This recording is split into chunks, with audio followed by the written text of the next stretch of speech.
Hello, and welcome to another episode of Canadianish Comedians. I'm Julie Betts. And I'm Laura Toogood. Today we have the honor of having the famous Brett MacNeil, comedian, Taylor Swift's long-lost twin, and Winnipeg Jets offensive lineman. Wait, I think only one of those is true. Can you clear that up for us, Brett? Yeah, I can confirm I am Taylor Swift's twin. Awesome. I thought so. I was like, did we book Taylor Swift for the show? people get us mixed up a lot. Yeah, I can imagine. You could be her double. You know, instead of sneaking out in like vending machines after the concerts and stuff, they could just have you lead the crowd. Absolutely. Let's put it into the universe. We will. Brett, you are from Cape Breton. I am. Are you at least related to Cape Breton's first lady of song and multiple Juno Award-winning Rita MacNeil? No relation. But, okay, interview Rita's over. Amazing. Interview over. Yeah. Boom. Thanks so much, Brett. We'll see you later. What I meant to say was Rita's my mother. Yeah. So fun. So how did growing up down east affect your sense of humor? Oh, geez. Well, I had to develop a quick wit, and there are a lot of really funny people in Cape Breton, and a lot of people are funny without necessarily knowing that they are. But I had a very funny family, and for me, growing up this fabulous in Cape Breton, Nova Scotia, I had to develop a sense of humor to to keep the bullies at bay. Yeah. That sucks. But, those big baddies. Whatever. I mean, here I am on Canadianish Comedians, and what are they doing right now? So exactly. A lot right. less cool. Yeah. I thought you meant us. I thought you meant what are we doing? No way. No. So yeah, I mean, I growing up in Cape Breton definitely had a huge influence on my comedy styles. And there's just so many really funny folks from Cape Breton, and I love it. I'm really happy to be from there. That's great. Do you find that there's a big difference in comedy between down east and the Six? For me, yeah. I mean, I think so. A lot of the comedy from Cape Breton is very specific and very region specific, and there's a lot of slang, there's a lot of just funny expressions and things that people say and do, so a lot of that I haven't heard here in Toronto or the big city, as folks from home say, but it's there's definitely a difference, and both are great. It would probably be interesting to see, and I'm sorry that I haven't seen too much of your comedy, but do you work any of that into your jokes, like some of the colloquialisms from down east, and like maybe have like a dictionary of like, this is what they might say and this is what it would mean in Toronto, because now you've been here long enough that it could be very funny. Yeah, that's a great idea. I've definitely I'll have to work on a dictionary to translate, Cape Breton to Torontonian. But I definitely try to cook as much into my comedy as I can from Cape Breton.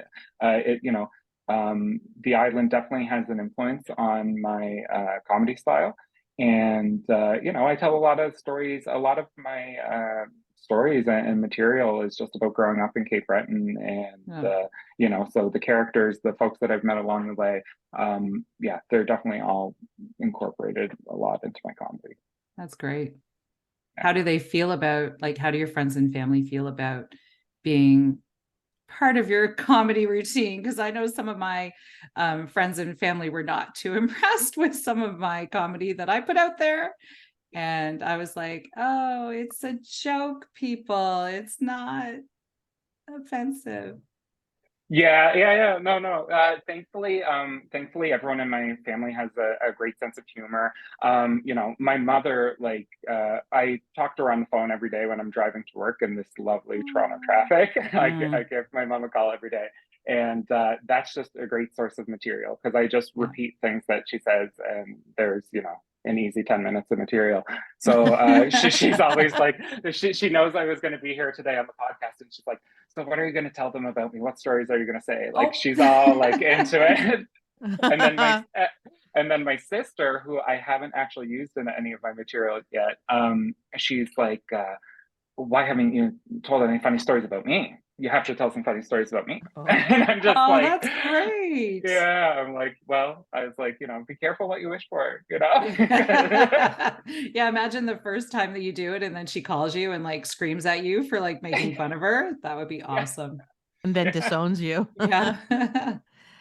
Yeah. How long have you known you've wanted to do comedy, and when did you actually start? Oh my gosh. So I have known, like, I've always known that I had an interest in performing since I was a young kid.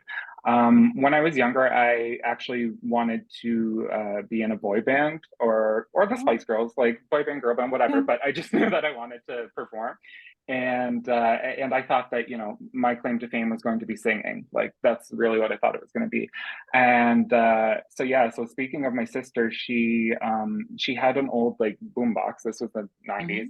And there was a record button on it. So she actually recorded me singing some like Hanson songs, Aaron Carter, stuff like that, because she knew I wanted to be a singer. And so, I did my very best. I nailed it, or so I thought. And, after a long day in the studio, my sister's bedroom, we showed the tape to my mom, and I was like, so what do you think? Like, when are we going to Hollywood? And my mom was like, Brett, like, your father and I are really proud of you for being such an avid reader and doing so well in school. And we really think you should stick with your studies. And maybe singing isn't going to be the path for you. So, my mother kind of veered me slightly off that path. And then, a few years later, when I was in like junior high, I realized that, I think comedy is going to be the route for me.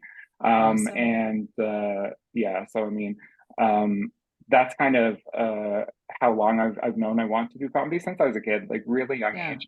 And then in terms of when I started, I actually started. So I moved back to Toronto in just at the end of 2019, September 2019. I moved to Toronto, and I moved here with the goal of, okay, I want to pursue stand-up comedy because I wanted to do it my whole life. And I wanted to be around people from different experiences and backgrounds rather than my small hometown. So I wanted to meet like different people. So when I moved here at the end of 2019, I don't know if you remember, like by the time I got settled in and everything, and I was like, okay, I'm ready to start my comedy class in like March 2020. We had the global panini. So I was like, the reason that I wanted to do comedy class was because I wanted that, I kind of wanted to be forced to have that like end of class performance where you have to get up in front of the mic and do it. And so, because for me, that was the biggest hurdle. Like I've had a lot of people tell me over the years that I'm funny and could be doing stand-up. But, it was just a matter of taking that plunge. So I signed up for a course so I could do that. And, but then the pandemic hit, and I didn't want to do the course, online on Zoom. And so I waited until, they offered their first like in-person class after the pandemic. And that's when I started. So that was March of 2022. So yeah, only about That's a year and a half ago. Yeah. And then ever since then, like when I had my first performance, I just, as cheesy as it sounds, it just felt like I was like doing what I was born to do. Like it just felt amazing. It was like an out of body experience when I had my first performance. And so ever since then, I've just been, loving it, and I can't wait to do more. Where was Good that? for you. Yeah, so my first, thank you. And my first performance, it was at Second City. So Nice. I did the Second City first. Yeah. Where'd you go? Yeah, well, I did. No. So my Second City performance, it was like the performance that everyone does at the end of their Their class. course. Yeah. So Yeah, their that's course. still Yeah. amazing. Yeah. Yeah. It was good. It was Wow. awesome. It was really, yeah. It was well received by the audience, which of course Yeah. is going to be like the best audience. It's like all your friends that you've had in class in the room. Right. But I actually, my best friend from home, Krista, shout out to Krista. She actually came to Toronto so that she could be in the audience. So she flew from Toronto to be in the audience, and she has Aw. the most iconic and hilarious laugh. Like, she is the best laugher. Yeah. So all of my other friends in the lineup were like, "Who is this girl with the amazing laugh? Like, she is helping us all so much. Like, you have to bring her to every show." Oh, So that's I'm like, great. yeah. So yeah, it was a really really great show, and that's kind of how I got started. Yeah, that's great. What Yeah. kind of venues have you performed in since then? Well, I don't know if it's just me or Toronto, but there's a lot of basement performances Yeah. happening for me. Right? So yeah. So I perform mainly in like anonymous basements. No, I'm just there's a lot of really there's been a few stages around the city. I love Tall Boys. I think that they have a lot of really great Yeah. shows going on there. I love, the I've never actually been there yet, but the Open Michelle that they do there, Mhm. I know that that was a really good show.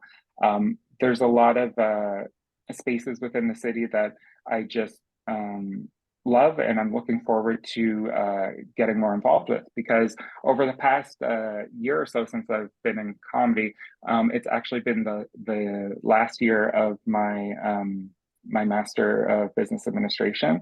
So Amazing. I've been doing my MBA, and it's been, that's taken up a lot of time. It takes up a lot of Mhm. like, so I have like a Monday to Friday, 9 to 5 type job. And then on evenings and weekends, I've been, plugging away at my MBA for the past few Wow. years. So, it was really tough to find time to be going out and doing the performances. Sure. Yeah. So I do as many shows as I can. My One of my friends from my class at Second City, he started a charity foundation with another friend of his, Ahmad and Zaid, and they have an organization called Laughs for Good. So Mm. they put on a monthly comedy show, and the ticket sales every month go to a different charity. So they've, donated Oh. to, like the Black Legal Action Center, Rainbow Railroad, and like they choose like different charities every time. Mhm. So I've been lucky, like they asked me since their first show to get involved. So I've been performing monthly for them.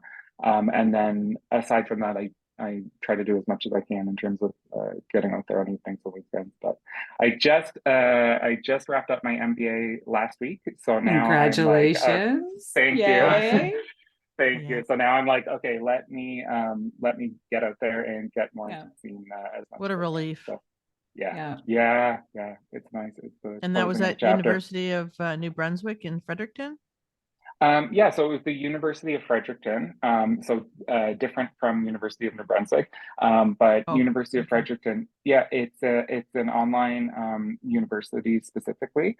It was built to be online like before the Mm. pandemic hit. So when the pandemic hit, they were in a great position. They're like, we've been Wow. doing this for years. Yeah, Yeah. but yeah, I That's great. started my program when I was still living in Nova Scotia, and I knew that I wanted to move here to Toronto. So I specifically picked an online university because I knew that I was going to I could be anywhere.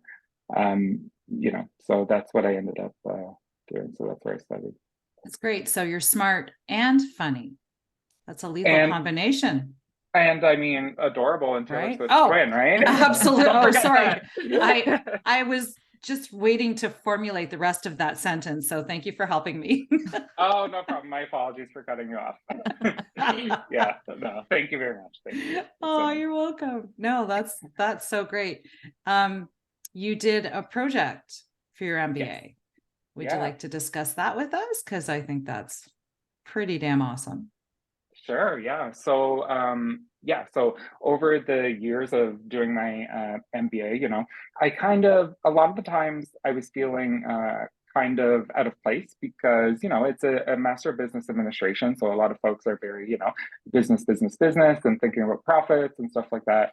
And for me, I kind of felt like the Elle Woods of business school, if you've seen Legally Blonde. Like a lot of the time our professors would be like, you know, oh, so what's like something you've seen in the news relating to global economics this week? And then I'd be like, have you seen the Taylor Swift Eras Tour ticket prices? Oh. They're out of this world. So that was my contribution. So, you know, but I mean, it was great. And I was, you know, I loved the experience ultimately. But really for me, the best part was in the final semester, I had a really awesome professor. So shout out to Dr. Jack McGordy. He's been teaching at Columbia Business School for over 20 years, and he so he just recently started teaching his entrepreneurial capstone course at UFred.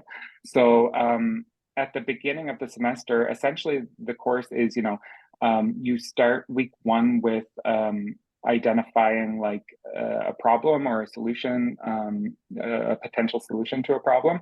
And then by week 14 of the course, the final week of the course, you should have like a fully fledged out like business plan ready to launch like a startup company is kind of the idea. So you know, at the beginning of the semester, we were put into teams. I was teamed with 4 other amazing students. Shout out to my team there. And, you know, we found out kind of quickly that all of my teammates had an interest in doing something that had like a social equity component to it.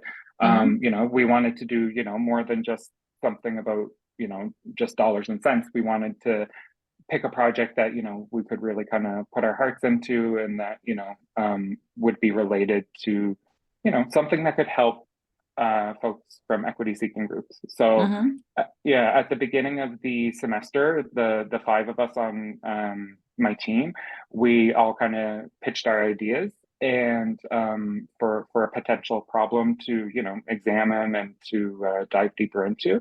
And my suggestion was that, you know, based on my experience within the stand-up scene in Toronto, I noticed there was an opportunity to maybe make the scene a little more inclusive and, you know, diverse and equitable. So, you know, because I kind of heard a lot that, you know, you would hear some producers saying, oh, we can't find, like, we don't have diverse lineups because we can't find diverse talent, or, you know, there's no female comics available, there's no queer comics available, whatever, folks from equity seeking groups. So that was kind of like, yeah. So that's kind of like what I was hearing through the grapevine. And then I actually had read a study from that was done by the Canadian Comedy Foundation, the Foundation for Canadian Comedy, CanCom. They had commissioned like a study about what it's like to be a comedy content creator within Ontario specifically, and they released that in 2020. And so having read that, you know, they had also kind of identified a problem for folks from equity seeking groups, that there were additional barriers, just like there are in, you know, all aspects of life. So it persists in comedy, and they kind of identified it as a problem in comedy. So I suggested to my group, I was like, what if we look into this? Like, what if there's something that we can do to try to help make that a little bit better?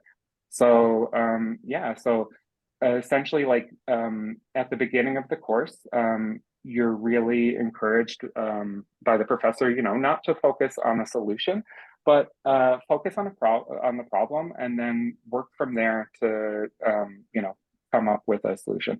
In fact, you know, the first couple weeks of the course, the professor actually said, he's like, I do not want to hear the word app. Like, don't say the word app, because everything's an app. Yeah, well, he's like, it just kind of limits your thinking. Like, if you go into a project and you're like, oh, we're going to develop an app, then you've already like kind of married yourself to that idea, and you might not be, there may be another solution that isn't an app that would work, you know? So yeah, so with that being said, you know, we went with an app ultimately, but that Of course. but yeah, but that was kind of, that was like using kind of my anecdotal experience within the comedy scene, and what I thought that folks might actually use and what could be helpful. And then, you know, Mhm. based on our market research of like what alternatives are currently available or being used. And then, you know, we conducted interviews with comedy producers and comedy performers within Nice. Toronto. And then those really helped like guide us.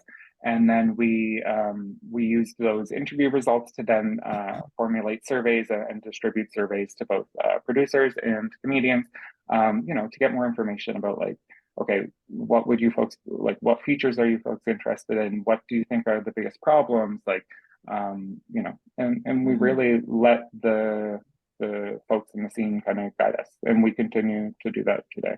That's So great. apt to opt for an app. What's that? It was apt to opt Yes. for an app. apt for an I love app. that. Yeah, yeah. That's great. So is the app live? Have you guys put it out there or No, not yet. No. Okay. So we have developed kind of like a prototype or a mock-up, which we kind of shared a sneak peek as a proof of concept. So when we were sharing the when we were distributing the surveys to gather more information, we said, okay, here's something that we mocked up, and so we do have something that you can click the link and you can click around and kind of go through the interface of like what our app could look like. So Okay. you go to someone's profile and they can voluntarily, if they want, they can self ID in any of the equity seeking groups, and they can, you know, there's information there, you know, about past performances, and you can click and see their schedule for availability. So if you Oh, want to, cool. you know, if you're a producer, you can, you know, and you're looking to book someone, you can use these things to kind of help find diverse talent and you know, kind of help reconcile scheduling and stuff like that. So we have a mock-up that you can go through and you can kind of get a feel of what it's like. However, we still need to actually now develop an app for beta testing, which we're going to Yeah. be working on now that the course is finished. You know, our professor is very much like, you know, this is where the real work starts for you folks, you know, Right. and he made it clear to us at the beginning of the semester. He's like, I don't want you folks to think of this as just an MBA project, your final project. Like when you submit your final deliverables for this course, your final business plan, and all of your, you know, finances and everything, you know, that's just the beginning. Now you have a plan. Now it's to actually go and like get this done and follow through with it. So That's great.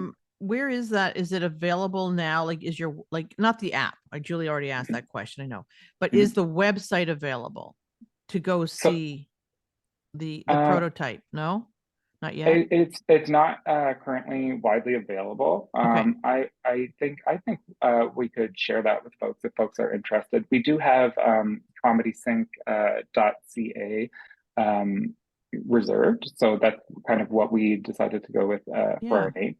Cool. So yeah, so ComedySync.ca. By the time this podcast airs or is posted, I will have something on there. So if folks are interested, And we'll be sure go to take a peek. promote that 100%. Yes, we will. Oh, cool. You know, Awesome. that's what we do. We don't make money. We just promote other people's stuff. Exactly. Exactly. Because it brings I us hear ya. joy.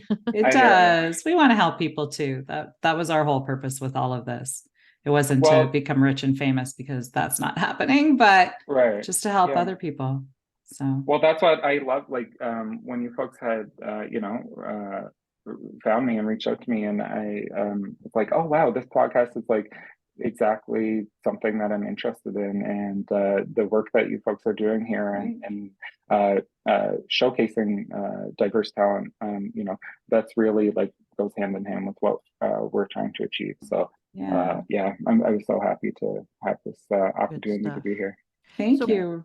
Brett, how, just sort of going to your survey, how challenging has it been for you to access opportunities in the GTA comedy scene? So it was in my experience at the beginning, it was challenging because, you know, for me, I came from, as I said, I went to a school, I did a course for comedy, and then, you know, you're building up over the course, and you do your final performance, and then after that, it's like, okay, I'm feeling amazing. Like, what next? And then you're kind of like, there is no real like pathway that's very clear, like other than, you know, go out and hit up open mics and stuff like that. Yeah, spread your Practice wings your and fly, craft. butterfly. Yeah, yeah. So you know, it's like the follow through for me wasn't there. So it was, you know, as I said, I was fortunate that when my friends had started their comedy organization shortly after finishing the course, then they started putting on monthly shows and asked me to be a part of it. So for me, I was able to get that stage time, but we were doing it, you know, for the love of the art and for helping. So, you know, it was a charity show, right? So in terms of like actually finding paid gigs, you know, I have kind of I experienced like a challenge in how to get my first one, for example. Like, okay, what do you do? Like, what's the process? It's very much like just going out there and hoping you meet the right person. And like, I was really lucky that at one of the shows that I performed in for Laughs for Good, a wonderful comedian who you've had on the show before, Jessie Olson, she kind of was performing on the same show, and she came up to me afterwards and was like, hey, like, let's get in touch. Like, I do this show called Fresh Hot Babes, and I'd love to have you on if you're interested. So it was like a right place, right time kind of thing. And then I got in with Jessie, and she has, you know, developed this beautiful community of, you know, comedians of all different experience levels, and for, you know, kind of, she makes this kind of like safer space for a lot of comics, right? And so I felt really, I felt like I was in good hands with Jessie. And actually, you know, shout out to Jessie. She was a wonderful advisor to me and my team while we were working on the project for the past 14 weeks. You know, she was there she had that great perspective of like being a producer and a performer. And so she really helped us make sure that we were, you know, barking up the right tree or going in the right direction. She was really great with that and very generous with her time. But yeah, so for me, I was able to, you know, I got in kind of with the charity show that my friends were doing. And then I was able to get some opportunities because of that. You know, it's really kind of getting out there. But at the same time, I was kind of like, you know what, like if I were a new comedian, you know, just coming out of a course, and, you know, not all venues or spaces are equal in terms of like how safe folks might feel or how comfortable folks may feel entering a certain room. So like if I had some kind of you know, tool or app or something that could help me get that information as a new comic, I do think there would be value in that, and it would be, you know, helpful. Yeah. It's sad that it's 2023, almost 2024, and we're still experiencing the same situation that's been ongoing for decades in the comedy scene. You know, it's like, it's time for change. And I applaud you and people like Jessie and others that we've spoken to on the podcast who are really taking a proactive stance in making comedy welcoming and open for everyone. It really should be that way. It should be more inclusive, and it should be more friendly. Like, I know that sounds like such a trivial word, but there are times when it's not very welcoming or friendly for certain people, and that's not right. Yeah, absolutely. I mean, there's enough spaces out there, and there's enough audiences for folks from like all different backgrounds and experiences. And, you know, being Canadians, like we, you know, we celebrate you know, diversity and folks from different backgrounds and experience. Like that's built into our fabric. So, you know, how is it that, you know, we can have these you know, comedy shows that aren't representative of that? It's like, okay, let's see what we can do to make things a bit more representative. Exactly. Yeah. Are you using any platforms currently to find places to perform? Like, I know that you're hoping that you, like, would you guys be the first ones with that type of a platform when your app becomes available? Yeah, so based on our market research, we discovered that there are some solutions currently available, such as like websites where folks can go on, and if they have a gig that they're looking for someone to perform in, they can, they could post a gig on their website or whatever. However, based on what we're seeing, those websites maybe aren't being used all too much. And like when we were interviewing comedians and producers of like how they either find gigs or book gigs, none of those websites were actually identified or brought up.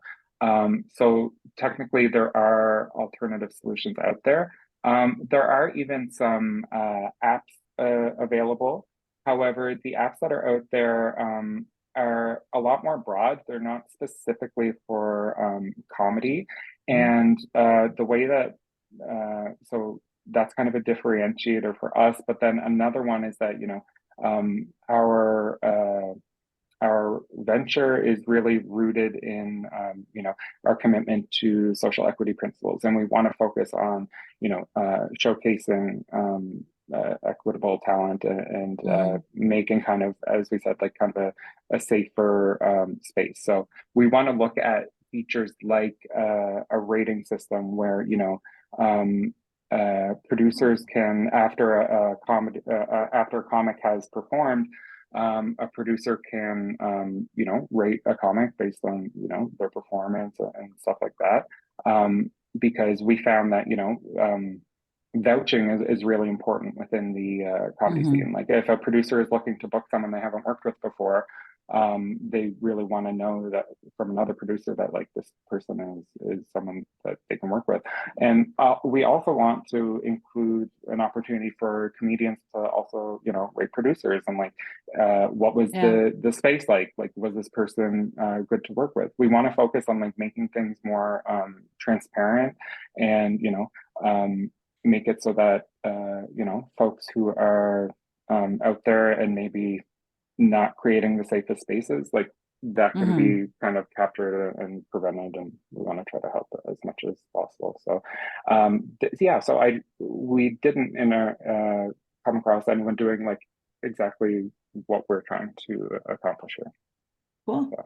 Well, I wish you the best success with it. Sorry, Laura. Thank you. I'm sorry. I always want to jump to the next thing, and I had a question. Go ahead. Right now you're going to focus on Ontario venues, and then, or like Toronto venues, or then Ontario, and then like take it across the country. I'd love for us to get there. We're definitely for now, like in the beginning, we're focusing on the GTA specifically because that's where I am. That's what we know currently. We know the climate here a little bit better. There is so much diverse and rich talent here. Like there's no shortage of skilled, amazing comics here. So we want to help help those folks. Like we want to help connect those people between performers and producers. We want to help connect them. So we would. I think it's safe to say that my team would love to be able to like bring this across Canada and then and beyond. We want to really as we're developing the app, we want to have something workable in the near future. And we're going to, of course, test it. We're going to test it with a smaller group of folks and see how it works, see what needs to be changed, what needs to be fixed, and then, look at expanding from there. Fantastic. That's great. And you'll be the #1 person on the app, right? So whenever anyone opens the app, it'll be like way before your time. But you remember MySpace when everybody was like friends with Tom? Tom, right? You might be too young for MySpace. I don't know. I know. I know. I'm sorry. I'm just too young for that. I don't know. MySpace. How do you pronounce it? Yeah. I'm on what do the kids use these? TikTok is the big one for me. Oh, yes. TikTok. TikTok. Yeah. No, my mom is a TikTok star. So Oh, my Get mom really? out. my mom has over 7,000 followers on TikTok, and Okay, she you better does. give us her handle like on this Yes. podcast because she will Yes. be so disappointed if you don't. Oh, absolutely. She is listening to this right now on the edge of her seat. She's like, Brett, you better fucking say that. I gave birth I gave That's birth great. to you and your football shoulders, as my mom said. So she's like, I better give her a plug out for her TikTok. Oh, Yeah. stop. Yeah, so her TikTok is Diva Claire. That's her name. Yeah, she CLAIRE. no, Clare, Diva Okay. Claire. So she has over 7,000 videos.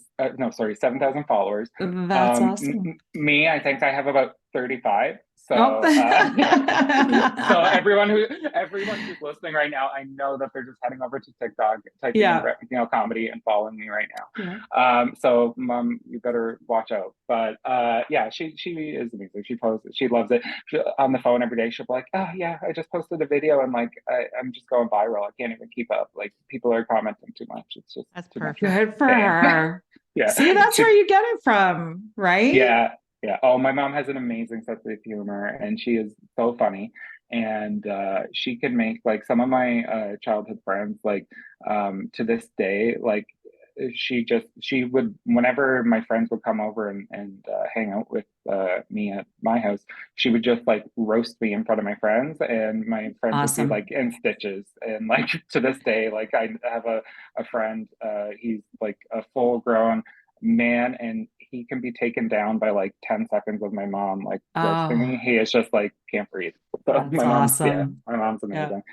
Yeah. Yeah. And she's also funny without realizing it. Like a couple of years before weed was legalized, I was in university. I came home from university and I saw a vaporizer on the windowsill in the living room for weed. And I said, Mom, what's that? And she said, oh, that's just to water the plants, dear. And I said, no. I said, I just came back from university. I was like, I know that's a weed vaporizer. What I was asking is like, what is it doing in my parents' living room? And she was like, Brett, you're old enough to know now. Like when I turned 50, I told your father, like, I've never smoked weed in my life. I want to give it a shot.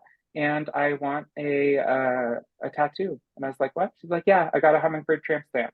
So Oh my Get gosh. out. yeah, so she started smoking weed, and I was like, Mom, how did you even get weed? Like, it's not even legal. Like, Yeah. what? She's like, oh well, my friend Karen introduced me to a lovely gentleman named Deadeye, and I meet him in the parking lot of Shoppers Drug Mart, and we do our exchanges.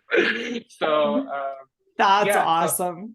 so my mom, like, these are just the things that she tells me like on a daily basis. So Yeah. these are just, and I don't even know if she was meaning to be funny, but it's just comedy gold, right? So Good for Dead her. Dead eye, yeah, right? she's living her best life. Shout out to Diva Have you Claire. vetted this chat? Yeah. Have I vetted? No.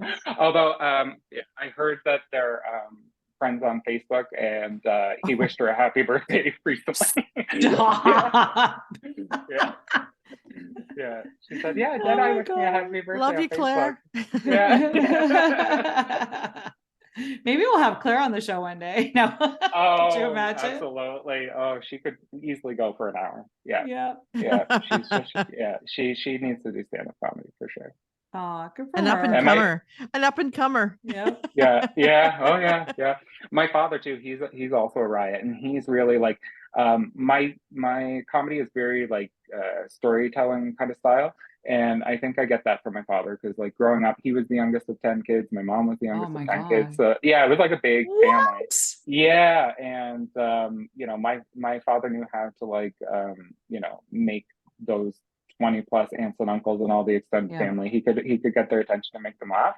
And so yeah, Amazing. that's really like, I think I get that kind of style from my father, the storytelling style. Yeah. And then I think my mother is to blame or to thank for my sassiness and the diva style. Aw, I love sassy divas. They're my Perfect. favorites. Yeah. They are. They are. Yeah, thank you. And you know Yeah. what? I swear, like most people that I know from down east are storytellers. Now, Yeah. some of them not so funny, but it's Yeah. like My father-in-law was like, he'd be like, oh, when I was growing up, old Tom down at the end of the road by the big brick beside the tree, with the 5 ducks and the one-legged horse and the blah blah blah. And we'd all be like, yeah, no, never met him, never been down east, but okay, we'll go on this story with you. And yeah, it was fun. It was Oh fun. yeah. It's a great way to be, right? Whereas in Yeah. Toronto, we're more like, yep, this happened, thank you, goodbye. Yeah. Yeah. Yeah. Yeah, I definitely noticed the difference when I moved here. My hometown is very like hospitable, and they pride themselves on that. They pride themselves on being like the nicest people you'd ever meet.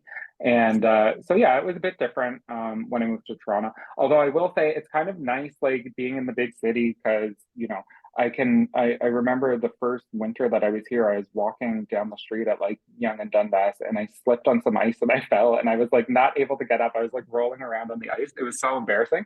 And I was like, oh my God, I'm never going to be able to show my face here again. But like everyone was just continued walking. They were just going on. Like it was kind of nice to be like, oh, okay. Like, no, Yeah, I'm good. yeah. Yeah, I'll just get back up and keep going. And yeah, nobody blinked an eye. But back home, I'd be like, yeah, they'd be roasting me on Facebook. Did you see Brett? Flailing around. Yeah. Flailing around. That's awesome. Yeah. Oh my Yeah. God. Yeah, Canada, Toronto definitely gives you anonymity, Yeah. Too many people everywhere. Everywhere. Where do you see yourself going in the future? Like, obviously your app is a big part, but I'm sure that your comedy is an even bigger part. Yeah, I want to go everywhere and everywhere. So, let's do more podcasts. Let's, get on more stages, meet new people. I'd love to be able to do a show or more than one show back home, like in Nova Scotia. I'd love to do my hometown of Sydney. Maybe, do, Frosh Week at my undergrad university. Shout out to St. FX University. Maybe do that. Maybe, anywhere. I'd love to go anywhere and everywhere. And ultimately, Netflix, call me. Yeah, I'm right. available. I'm available for a special. And I'll be I think you happy can do it. to- You can definitely do it. Yeah. Yeah. Oh, Well, you're yeah. already famous. Your TikTok handle is Brett MacNeil, the famous, right? So yes, Well, you're putting it out there. I just don't want people to get confused. I want them to know this is the famous Brett that you're looking for. Me and my 35 followers. Yeah. We'll be 36. I'll start following you as soon as we finish the podcast. Awesome. There you go. I'm going viral. My mom's got competition. Yeah. Is there anything special that you'd like to promote that you have going on? Something maybe in 2024. 2024. Yeah. When this gets published. Yeah. Well, in 2024, by 2024, I will have already done my Netflix special, I'm sure. Maybe a second one, working on my second one. So check me out on Netflix. I just want folks to please go follow me on Instagram and TikTok at Brett MacNeil Comedy. That's ultimately where I'm going to be sharing updates about what's going on with our project, the Comedy Sing. And I'm going to be doing a lot more shows, comedy related. And that's kind of what the future has in store with me with respect to comedy in the coming months. Yeah. Yeah. I'm also working on a manuscript for my book, which I'll be self-publishing in the coming months. So if anyone is interested in how I learned a language in less than 12 months and how you did too, what? Be sure to follow me also, because I'll be posting kind of I'll be publishing my book, which will be autobiographical of like how I decided to learn Portuguese and how I did it and why. And then the other part is going to be like, step by step, kind of here are the practical steps of how you can do that too. Nice. Look at you go. Yeah. When do you sleep? Brett, seriously, like MBA, app development, writing a book, comedy, all of these amazing things. Yeah, I like to keep busy. I think it's a byproduct of ADHD and just Oh, I was just gonna it's say. kind of yeah, Maybe just a I got, smidge. yeah, maybe a little bit. Yeah, that's been evident since I was a kid. But yeah, I think, I just like to keep busy. I like to, we have one life here, right? Let's do Exactly. as much as we can while we can. So yeah, I would love for the wonderful audience of Canadianish comedians to please give me a Yeah. follow and come on this journey with me as things are just opening up for me. I'm so excited. This is now that Yeah. I'm finishing this chapter of my MBA. I mean, that's been really, a lot of my time and effort has Yeah. gone into that over the last few years. So now, like, I've only been out of the program for 1 week, and I'm like, oh my gosh, I have so much free time. Like, let me, Oh, it's time to write some comedy. It's time Yeah. to get out there. And, that's great. Well, we are so looking forward to seeing what you have in store. And we're going to be like, we met Brett back when he just finished his MBA, and like, look at him now. It's going to be awesome. Yay. We're excited to follow your journey. Yeah, Yay. we are. awesome, We are. Yay. Awesome. awesome. Thank you so much. Yeah, Thank you so much. yeah, yeah, I'm really, I promised my family and friends that I'm gonna at least take a few years off before I consider doing a doctorate degree. So, Stop. yeah, so I'm like, they're like, please, I think you need a few years to just, Yeah. work on your projects. And so, yeah, that's never off the table, but for the next few years, it's gonna be comedy all day. Good for Fun. you. Yeah, And I'm sure that you're going to just whack it out of the park, kill it for sure. I'm trying to awesome. think of any little down east colloquialisms that would work, but How I about don't know any. touchdown? Touchdown. That would work. You look great for 56, by the way, Brett. That's how old 56. the linebacker was. The linebacker, The the offensive Winnipeg's, Yeah. the offensive, the other Brett No, MacNeil. offensive, not offensive. Offensive. Because when I Oh, Googled you, I'm like, oh, okay, Brett MacNeil. And I'm like, offensive linebacker for the oh Winnipeg no. Jets. And then I'm like, Uh, obviously not the right person. And then I found you and I'm like, oh, that's so cute. Like you could be Yeah. him, but not him. I'm like, You gotta yeah, fix your SEO, buddy. yeah. I think we all have our own strengths and weaknesses, Yeah. and I think for me, let's stick with comedy and maybe not with the football because football. I don't Yeah. know if you is that yeah. I don't know how I failed to catch your football reference at the start because I Oh, just love that. I love touchdowns and all of that. yeah. Yeah. Yeah. Laura's pretty quick sometimes. We do Like, Yeah. improv. We can't help ourselves. yeah. Oh, I'd love to Stop. do improv. I want to Oh, get to an improv class. Yeah. do it. Do it. There's some really good ones all over the city, but SoCap Yeah. on the Danforth has some great classes. So we know a As does couple of the Second teachers City. there. Yeah. Second City, obviously, as well. We did a class there. Yeah. So lots of fun stuff. Lots Yeah. and lots. Congratulations to the teachers at Second City for just ratifying their first collective agreement or for securing Yes. their first collective agreement. I was holding out on doing any more courses there until Yeah. they got a deal. So now that they got a deal, I definitely like to look Yeah, it's into that. great news. Great news. Yeah, So great good. news. Yeah. Yay. Okay, Okay. Brad, Brett. Oh my God. Brad, I think we've called you every name but Brett today. Well, Obviously. I was born fabulous in small town Nova Scotia. I've been called a lot worse than Brad or Oh. anything like that. So I can't I'm believe I welcome. did that. Oh, it's all good. It's all good. Yeah. Maybe I'll get it edited out. I don't know. No, leave it in. Who cares? No, leave Nah, it in. nah, it's all good. Well, Brett from Cape Breton. Thank you so much. You are Thank a you. pleasure. This was so lovely. I'm excited again to watch you on your journey. Laura is too. We're going to Damn. follow you on all of your platforms and keep us posted with everything too, because Laura is great at cross promoting. She Awesome. is a wizard. She is. Thank you. All righty. Yay. I'll be sliding into the DMs as Yep. the kids say. Sounds good. But like in an appropriate way. Yes, I would hope in an appropriate way. Yeah. Love it. Yeah. You're so cute. Thank you again. Thanks, Brett. Thank you. Thank Bye. you. Bye.